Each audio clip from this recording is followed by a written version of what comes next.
Ecco il momento clou, l'accensione della fiaccola che segna l'avvio del servizio di gas metano nelle condotte di Porto Empedocle, un evento importante presentato in grande stile dall'amministrazione comunale guidata dal sindaco Lillo Firetto.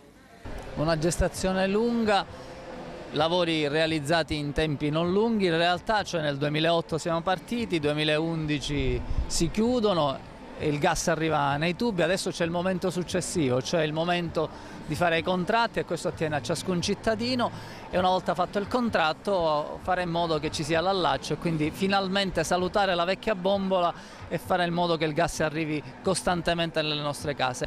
Per le zone non coperte qual è l'iter per avere appunto il metano? L'area di riferimento dove il metano passa, quindi c'è il tubo, basta contattare le società di vendita e il metano arriva.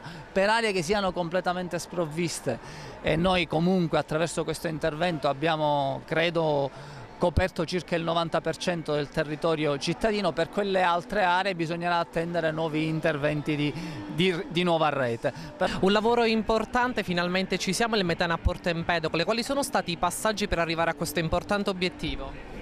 Ma noi abbiamo iniziato i lavori alla fine del 2007, quindi sono 4 anni di impegno da parte nostra, da parte del Comune e anche dei cittadini che hanno sopportato la manomissione del suolo pubblico, ma diciamo che posare 40 km di tubi del gas è sicuramente un'opera importante, un'infrastruttura che consentirà ai cittadini di avere un servizio sicuro, comodo e soprattutto economico.